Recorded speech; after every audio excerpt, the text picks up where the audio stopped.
في البداية ديال القرن اللي فات الارجنتين كانت وحده من اغنى الدول في العالم. الدخل ديال الفرد في الارجنتين كان قريب بزاف من الدخل ديال الفرد في المانيا وفرنسا. وبوينوس ايرس العاصمه ديال الارجنتين كانت معروفه بالاسم ديال باريس ديال امريكا الجنوبيه، بل ان الملايين ديال المهاجرين كانوا كيمشيو من اوروبا للارجنتين باش يخدموا، وكل شيء كان كيقول بان الارجنتين غادي تولي واحد القوه عالميه. الاقتصاديين والمستثمرين كانوا كيشوفوا فيها واحد البلاد عندها الارض، الثروات والفرص، يعني كاع المقومات باش تكون واحد البلاد اللي من الاغنى في العالم. لكن مؤخرا غادي تكونوا سمعتوا بزاف ديال الاخبار ان الارجنتين كتعاني بزاف من المشاكل ديال التضخم، ديال الغلاء في الاسعار، الضعف ديال العمله، الفقر وغيره. السؤال دابا هو كيفاش بلاد بهذه الموارد كامله قدرت توصل لهذا الشيء، وعلاش الاقتصاد ديالها مره طالع مره نازل. اليوم غادي نفهموا مزيان الارجنتين كبلد، فحاول تتبع معايا مزيان حتى الاخر. الارجنتين كتمتد تقريبا 3500 كيلومتر من المناطق شبه استوائيه اللي كاينه في الشمال حتى الاراضي اللي قريبه من القطب الجنوبي في الجنوب، يعني واحد البلاد اللي فيه واحد التنوع جغرافي كبير بزاف. زائد بان الارجنتين كتعتبر هي ثامن اكبر دوله في العالم، حيث ان المساحه ديالها كبر من المساحه ديال المكسيك والولايه ديال تكساس اللي كاينه في امريكا مجموعين. هنا كندوي على 2.78 كيلومتر كاري، يعني تقريبا 4 المرات المساحه ديال المغرب. والبلاد عندها حدود مع تشيلي، مع بوليفيا، الباراغواي، الاوروغواي والبرازيل. والمثير في الامر هو ان الاراضي ديال الارجنتين ما كتوقفش غير في امريكا الجنوبيه، بل ان البلاد كطالب بجزء من القطب الجنوبي واللي كيتسمى بالقطاع الارجنتيني من انتاركتيكا. زائد كذلك كطالب بجزر في المحيط الاطلسي، واللي على راسهم الجزر ديال الفوكلاند اللي كتسميهم الارجنتين اسلاس مالفيناس. هاد الجزر اللي الارجنتين كطالب بهم من القرن 19، لكن بريطانيا مسيطره عليهم من 1833. وهذا النزاع ما بين الارجنتين وما بين بريطانيا على هاد الجزر غادي يوصل في 1982 للحرب ما بين البلدين، لدرجه بان في الارجنتين كتعتبر واحد الحاجه غير قانونيه انك تحيد جزء من انتاركتيكا اللي كطالب به الارجنتين زائد الجزر ديال فوكلاند من الخريطه، يعني هاد الاراضي كيعتبروهم ديالهم. لدرجه بان الارجنتين في 1978 غادي دير واحد التنسيق باش يتم الولاده ديال اول شخص في القطب الجنوبي واللي هو ايميليو بالما، وهذا الشخص اللي ارجنتيني. والارجنتين دارت هذه الحركه باش تبين على السياده ديالها في هذه البلاصه. في ابريل 1982 النزاع القديم ديال الارجنتين على الجزر ديال الفوكلاند اللي كتسميهم الارجنتين بمالفيناس غادي تحول لواحد الحرب ما بينهم وما بين بريطانيا. في هذا الوقت الارجنتين كانت تحت الحكم ديال واحد المجلس عسكري، والبلاد كانت كتعيش واحد الازمه سياسيه وغضب داخلي. وهنا هذا المجلس العسكري ديال الارجنتين باش يحيدوا الانتباه على هذه الازمات اللي كاينه ويزيدوا من الحس الوطني في البلاد غادي يقرروا باش انهم يغزيو هذه الجزر اللي قلنا بريطانيا هي اللي كتحكم فيهم. وهكا غادي تبدا الحرب ديال الفولكلاند، الحرب اللي كانت قصيره ولكن من بعد غادي تجي معها بزاف ديال المشاكل. في البدايه القوات ديال الارجنتين غادي تسيطر على العاصمه ديال هذه الجزر واللي سميتها بورت ستانلي، لكن بريطانيا غادي ترد بواحد السرعه كبيره وقررت انها غادي تصيفط واحد الاسطول بحري. وفي واحد المده تقريبا ديال 10 ديال الاسابيع كانت معارك ما بين البلدين في البر، في الجو وحتى في البحر. وفي الاخير القوات البريطانيه اللي كانت مجهزه اكثر غادي تربح هذه الحرب، والارجنتين غادي تستسلم في يونيو 1982. هذه الحرب اللي غادي يموت فيها تقريبا اكثر من 640 شخص من الارجنتين واكثر من 250 شخص من بريطانيا، لكن بقات الجزر تحت السيطره ديال بريطانيا. واللي غادي يوقع هو ان المجلس العسكري اللي كان كيحكم الارجنتين في هذا الوقت غادي يطيح عام من بعد، يعني في 1983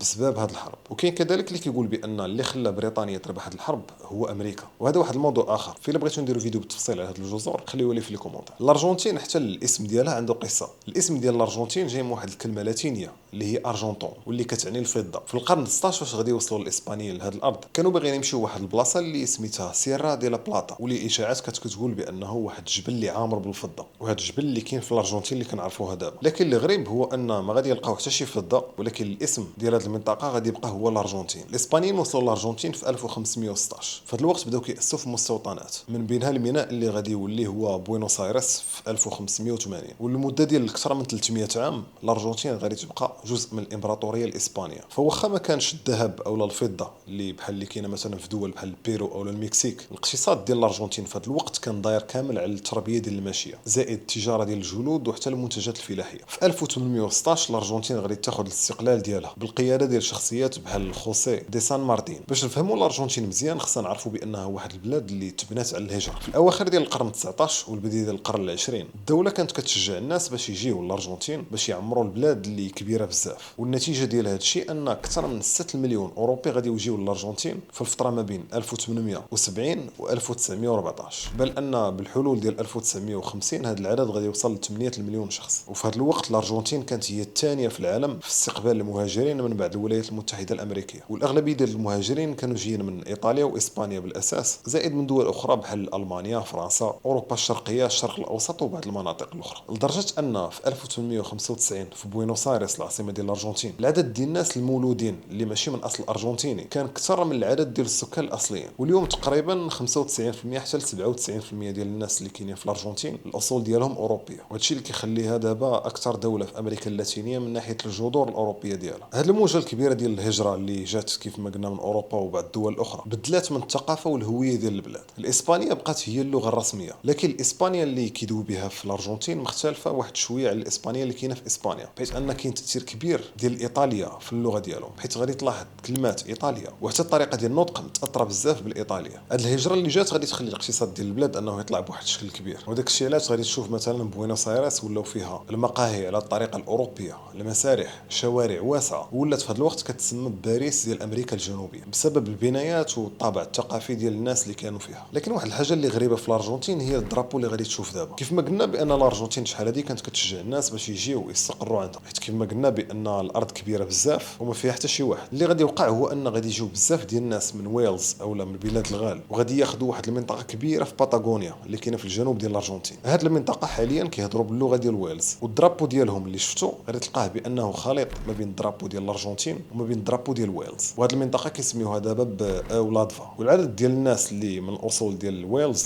اللي كاينين في هذه المنطقه كيتقدر حاليا باكثر من 70,000 شخص. الرياضه والفن في الارجنتين كتعتبروا بحال واحد الدين في البلاد. كما معروف بان الارجنتينيين مهووسين بزاف بكره القدم، بلاد اللي خرج اساطير بحال دييغو مارادونا وبحال ليونيل ميسي، لدرجه بان الحب ديالهم للكره غادي يخليهم ياسسوا كنيسه مارادونا في 1998 واللي كاينه في المدينه ديال روزاريو، لدرجه بان هذه الكنيسه عندها اكثر من 100,000 متابع في العالم كامل. لكن المفاجاه هي ان كره القدم ماشي هي الرياضه الرسميه في الارجنتين. الرياضه الرسميه في الارجنتين هي واحد الرياضه كتسمى باتو، واللي كتشبه الرياضه ديال البولو، بحيث ان اللاعب كيكون في الظهر ديال واحد الخيل وكيحاول يحط الكره في واحد الشبكه. باتو بالاسبانيه كتعني البط، فشحال هذه عوض ما كانوا كيلعبوا بكره فكانوا كيلعبوا بالبط حي، ومن هنا اللي غادي يجي الاسم ديال باتو على هذه الرياضه. زائد بان الموسيقى والرقص هي واحد جزء كبير من الحياه اليوميه ديال الارجنتينيين. فمن غير التانغو اللي مشهور في بوينوس ايرس، كاين شاكاريرا في الشمال الغربي ديال البلاد، كاين الموسيقى ديال الانديز، وكاين حتى الكومبيا في الاحياء الشعبيه. بزاف ديال الناس كيبقاو مستغربين كيفاش بلاد بحال الارجنتين عندها الثروات الطبيعيه كامله ومع ذلك كنسمعوا بان عندهم ازمات اقتصاديه. فاللي كيشرح هذا الشيء واحد الحاجه كتسمى بالمفارقه الارجنتينيه. الارجنتين عندها ما بين احسن الاراضي الفلاحيه في العالم، زائد احتياطات كبيره ديال النفط والغاز، ثروات معدنيه كبيره بحال الذهب، النحاس، الليثيوم اللي كاين في الجبال ديال الانديز. وفي القرن العشرين كانت ما بين اكبر المصدرين ديال اللحوم وديال القمح، وحرفيا كتساهم في الاطعام ديال العالم كامل. اذا كيفاش تحولات من هذا الغنى كامل لهذه الازمات اللي كتعيشها اليوم؟ الجواب كيرجع بزاف للاختيارات السياسيه. هذاك الغنى اللي عاشوا البلاد في البدايه ديالها كان مبني بزاف على الفلاحه، وملي طاحت الاسعار ديال السلع في الثلاثينيات الاقتصاد ديال الارجنتين ما كانش عنده بدائل اللي غادي يرجع ليها. فمن عام 1930 الارجنتين غادي تعيش بزاف ديال الانقلابات العسكريه، ديما كتبدل الحكومات. هادشي اللي خلى القوانين والمؤسسات ما يكونوش مستقرين، والناس والمستثمرين ما بقاوش تايقين في المستقبل ديال البلاد. فاللي كيوقع هو ان في الفترات فاش الاقتصاد كيكون مزيان، القاده ديال الارجنتين كيصرفوا بزاف باش يرضيو الشعب، ومني كتجي ازمه كتجي حكومه جديده اللي كتنقص من المصاريف بواحد الشكل كبير، وهنا الناس كتضرر وكتبدا نفس القصه من جديد. يعني يا اما عايشين في الرفاهيه يا اما عايشين في ازمه. بعض المرات الدوله كتسيطر على الشركات، بعض المرات كتبيعهم للخواص، وهذا التخبط هو اللي خلى الاقتصاد ديال الارجنتين ما يكونش مستقر. المشكل الكبير اللي كان هو التضخم، حيث ان الاسعار كتطلع بواحد السرعه كبيره حيت الدوله كتبدا تطبع في الفلوس باش تخلص الديون والمصاريف، لدرجه ان في الثمانينات البلاد غادي توصل لواحد المرحله خطيره بسبب الغلاء ديال الاسعار. في التسعينات غادي يحاولوا يحلوا هذا المشكل وربطوا العمله ديالهم بالدولار، فهذا الشيء عاون باش ان التضخم ينقص واحد شويه. لكن هذا القرار غادي يتسبب في واحد الازمه كبيره غادي توقع في الارجنتين في 2001،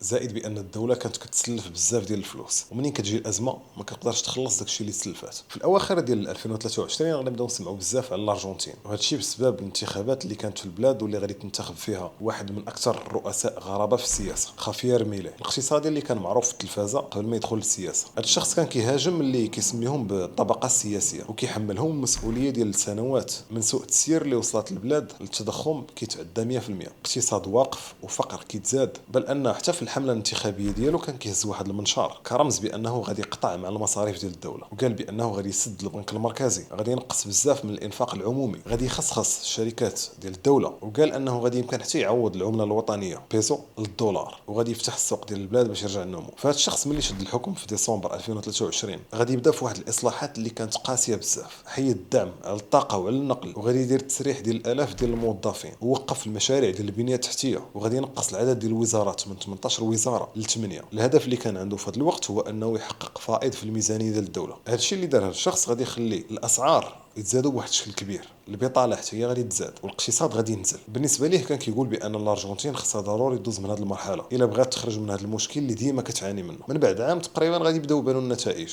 مثلا التضخم اللي كان في الارجنتين واللي كان كيتقدر كل شهر ب 20%، في 2023 غادي يهبط تقريبا ل 2 حتى ل 3% في الشهر. هذا الشيء كان في 2024. وفي 2025 التضخم في الارجنتين كان كيتقدر ب 31%. هذا الرقم يقدر يبان لك كبير، ولكن تخيل معايا بان في 2023 التضخم في الارجنتين كان كيتقدر ب 211%. يعني 2025 كانت هي اقل نسبه ديال التضخم غادي تعرفها الارجنتين من 2017. الحكومه حتى دارت واحد الاتفاق مع صندوق النقد الدولي، وبدات كتعطي عفو ضريبي باش تشجع الارجنتينيين يدخلوا الدولار اللي مخبينه على برا. وبالحلول ديال اكتوبر 2024 تقريبا 19 مليار دولار غادي ترجع للبنك المركزي ديال الارجنتين. فإلا فايتلك زرتي الارجنتين قبل ولا كتعيش فيها، كنتمنى تشارك معايا التجربه ديالك في لي كومونتير، كيفاش جاتك البلاد والناس ديالها والتجربه ديالك. كنتمنى يعجبك الفيديو ديال اليوم انك تخلي لايك وتبارطاجي مع صحابك. كان معكم انس، نشوفكم في فيديو جاي.